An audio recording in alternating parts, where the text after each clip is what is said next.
Hello students, welcome back to our channel. जैसे कि आपका एसएस में सामाजिक एवं राजनीति जीवन की बुक चल रही है, उसके 3rd चैप्टर कंप्लीट हो चुके हैं और मैंने आपको उसके क्वेश्चन आंसर भी करवा दिए। आई होप आप सभी ने वो अपनी फेयर नोटबुक में कर लिए होंगे, सुंदर सुंदर हैंड राइटिंग में, और साथ साथ लर्न भी कर लिए होंगे।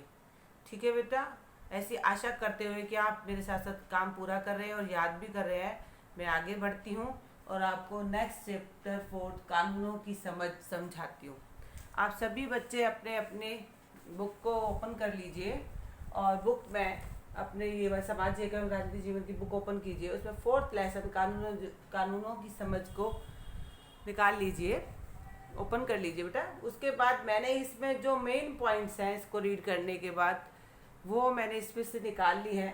मैं इन मेन पॉइंट्स को आपको समझाऊंगी जो इस लेसन से हमें गेन हो रहे हैं। आपने उन्हें समझना है और अपनी बुक को पूरा रीड करना है। जैसे लेसन ये कानूनों की समझ, तो सबसे पहला हमारा पॉइंट यही बनता है कि कानून क्या है, क्या होते हैं कानून। तो संसद द्वारा निर्मित ऐसे नियम जो हमारे जीवन के सुचारू संचालन में सहायक होते हैं। कानून बनाता कौन है? संसद। संसद का मेन काम क्या है? कानून बनाना। तो संसद द्वारा निर्मित ऐसे नियम, संसद द्वारा बनाए गए ऐसे नियम जिनसे कि हमारा जीवन जो है सही प्रकार से चलता है। अगर कानून होंगे तभी तो हम सभी को हमारे कानून नियमों के बारे में पता, और हम उसी रूल को फॉलो करते हुए सारे एक साथ आगे बढ़ेंगे। अदरवाइज सबके अपने अपने नियम होने लगे तो ये जीवन सुचारू रूप से चलना मुश्किल हो जाएगा। ठीक है। अब है कानून का शासन। कहते हैं ना, कानून का शासन है। कानून का शासन क्या होता है? तो कानून के शासन का अर्थ है कि सभी कानून देश के सभी नागरिकों पर समान रूप से लागू होते हैं। कानून के शासन का ये अर्थ है कि देश के जितने भी कानून हैं वो देश के सभी नागरिकों के लिए बराबर है और सभी पर बराबर रूप से लागू होते हैं। देश के सभी नागरिकों को देश के कानूनों को मानना जरूरी है। यानी देश के सभी नागरिकों के लिए देश के जितने भी कानून हैं वो बराबर हैं और सभी को उनका पालन करना है ताकि देश का शासन सुचारू रूप से चल सके। उसके बाद है कानूनों के समक्ष समानता। समक्ष यानी सामने, कानूनों के आगे। तो इसका मतलब है सभी लोगों पर एक ही कानून लागू होगा, सभी लोग एक ही कानून के संरक्षण हासिल करेंगे। यानी सभी लोगों पर एक ही तरह का कानून लागू होगा और सभी लोग उसी कानून के उसी में संरक्षण हासिल करेंगे। यानी वहीं पर सबको अपना न्याय प्राप्त होगा उसी कानून के तरीके। यानी कि देश के सभी लोगों को जो कानून के समक्ष समान है, कानून की निगाह में देश के जितने भी नागरिक हैं वो सभी समान है, सभी को सभी कानून बराबर प्राप्त है। सभी के लिए कानून बराबर है, किसी के लिए अलग अलग कानून नहीं है। देश के नागरिकों के लिए, सभी नागरिकों के लिए कानून एक से है। उसके बाद है प्राचीन भारत के कानून, यानी अब से पहले प्राचीन भारत के कानून। प्राचीन भारत में असंख्य स्थानीय कानून होते थे। भाई जिस एरिया में लोग रहते थे, जहाँ उनका गुट रहता था, वो अपने नियम और कायदे और कानून बना लेते थे। तो आगे गए तो आगे कोई दूसरा ग्रुप है, कोई उनके अपने नियम और कायदे और कानून हो गए। तो प्राचीन भारत में असंख्य स्थानीय कानून लागू होते थे, गिनती नहीं है, संख्य थे।